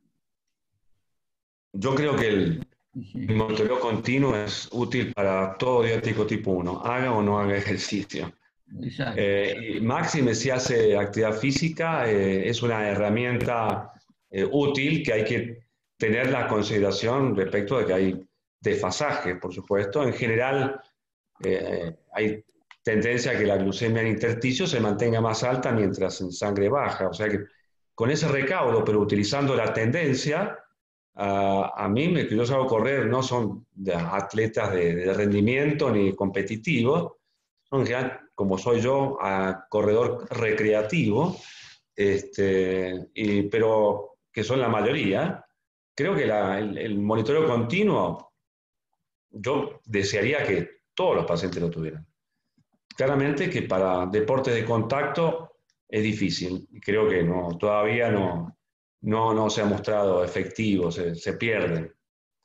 Pero sí, mi respuesta es categórica, sí. Yo estoy a favor plenamente del monitoreo continuo. Te quiero hacer un Coincido, comentario. coincido plenamente.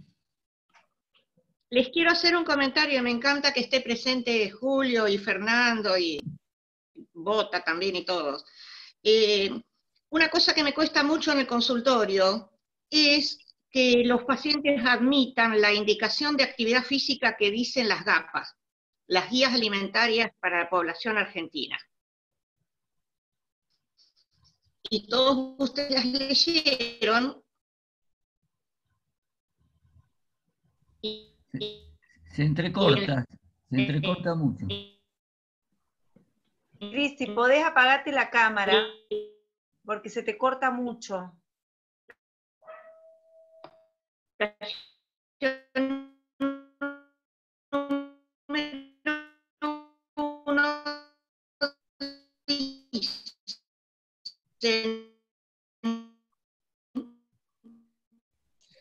No, Cris, no se entendió absolutamente nada, disculpa. Tratá de apagar la cámara y vemos si no se entiende, disculpa.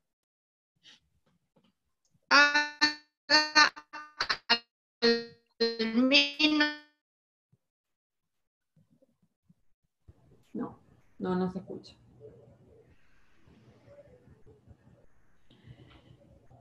Creo que No quiero puede escribir, sino que lo escriba, que lo chatee. Mi intención de la actividad física, si bien es muy interesante los aspectos competitivos, yo creo que el 90% o 95% de los que hacen deportes de diabetes tipo 1 no lo hacen en forma competitiva. Esta realidad de la mayor mortalidad, el acortamiento de la vida de las personas con diabetes tipo 1, el mensaje más importante y lo que yo más incorporo del ejercicio es utilizar esta herramienta para reducir esa brecha y tratar de evitarla. Creo que, hacia la población y hacia los médicos tenemos que tener sobre todo eso en la cabeza del beneficio máximo de reducción de inflamación, de oxidación, de todos los factores de riesgo cardiovascular, de que hagamos la valoración en todas nuestras personas con diabetes tipo 1, tipo 2, una estimación del fitness cardiorrespiratorio y apuntar a que todos tengan más de 10, eso, el impacto poblacional del ejercicio lo veo sobre todo en ese punto, ¿no? Tengo una pregunta de Diego Bota, otro que hay que tenerle miedo. No, es un amigo, Dieguito. Sí, pero viste, los pacientes con diabetes tipo 1 que hacen hipoglicemias por la actividad física, él plantea que es contraproducente para la adhesión de la actividad física de esos pacientes. Entonces, ¿qué recomendaciones le puede dar a nosotros, a los médicos, para darles a los pacientes como para que no la tengan? Para evitar la hipoglucemia durante el ejercicio. Para evitar la hipoglicemia durante el ejercicio porque sabemos que no quieren repetirla. Las estrategias... Diego, si querés, desmutate y planteala, si está mal quizás. Sí, en realidad fue antes de la conversación de Martín, lo estuvo comentando en algún momento, pero bueno, el problema que nosotros nos encontramos por ahí en el consultorio es esto, ¿no? El paciente que dice, bueno, tuve una mala experiencia durante el ejercicio, sobre todo, como vos comentabas, el aeróbico, de duración moderada, de más de 60 minutos por ahí, que justamente, bueno, hacen hipoglucemias, y esto puede ser, siempre que hablamos de la adherencia al ejercicio, bueno, contraproducente, o que va en contra de la adherencia al ejercicio. Bueno, y entonces, bueno, ¿qué le podemos dar en líneas generales a los diabéticos, sobre todo los diabéticos tipo 1, para evitar la hipoglucemia?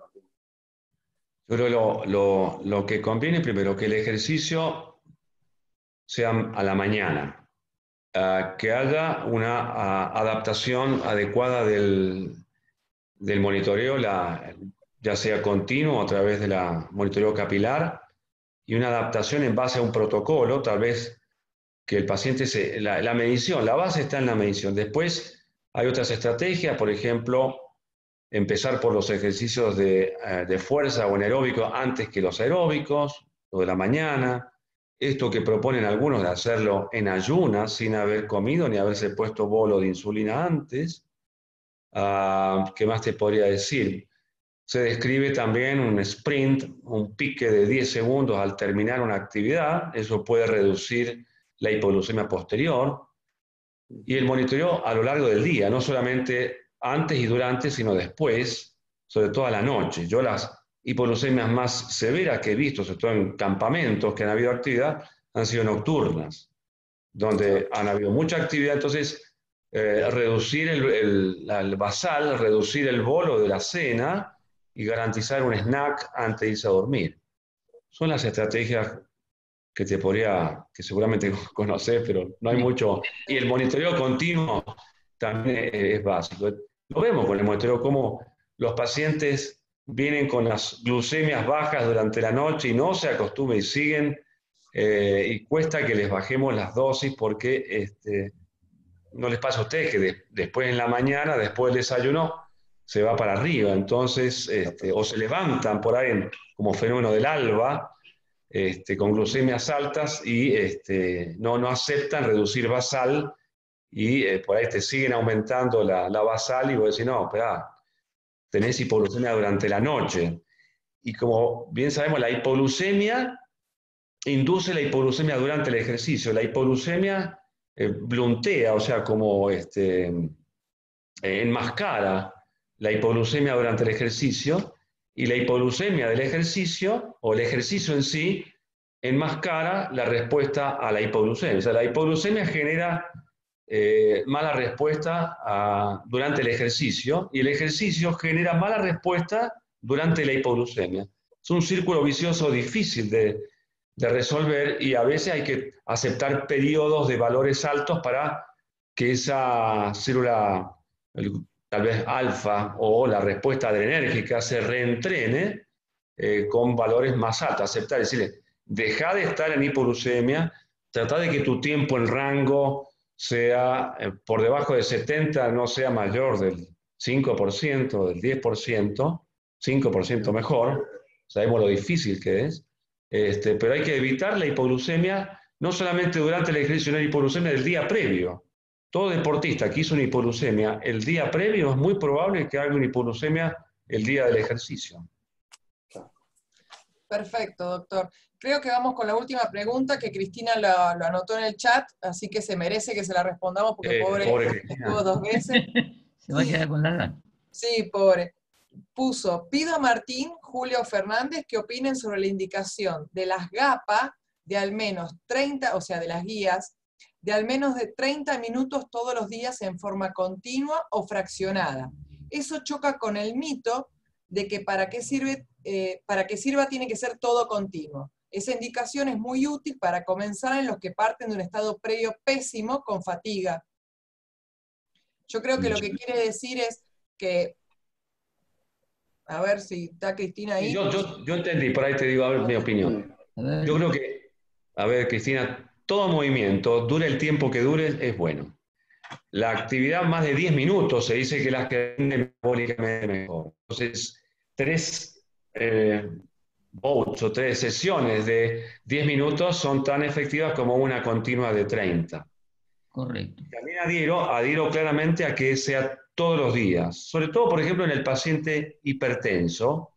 La hipertensión, el ejercicio genera una hipotensión post-ejercicio. Ustedes les aconsejo, mídanse la presión arterial un día que no hagan actividad física y mídansela de nuevo en la tarde de un día que fueron a correr o a hacer actividad física. Van a ver que existe una hipotensión post-ejercicio.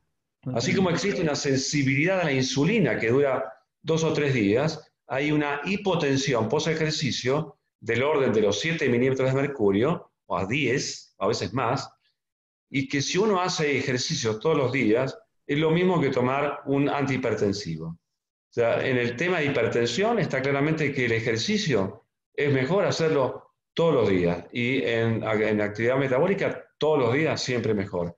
Y si es fraccionado, como digo, el volumen, es tiempo por intensidad, ¿cuál es el otro? Y el tipo de actividad. El tipo. O sea, el volumen, todo suma. Bueno, no sé si Cristina quedó satisfecha con la respuesta, espero que sí. Quedó congelada. Tenemos muchísimas preguntas más, pero bueno, se alargó muchísimo en el tiempo, así que bueno, les damos las gracias. Martín, fue un placer realmente, tuvimos una audiencia enorme hoy, de a poquito se fueron bajando, quedaron preguntas por contestar, pero bueno, fue muy claro, toda la conferencia fue muy, muy clara, espero que te hayas sentido a gusto, y bueno, muchísimas gracias por acompañarnos en este proyecto de conectarnos por acá, por este medio, y poder llegar a diferentes lugares, porque realmente había gente de Mendoza, de Neuquén, de Chubut, estuvo buenísimo.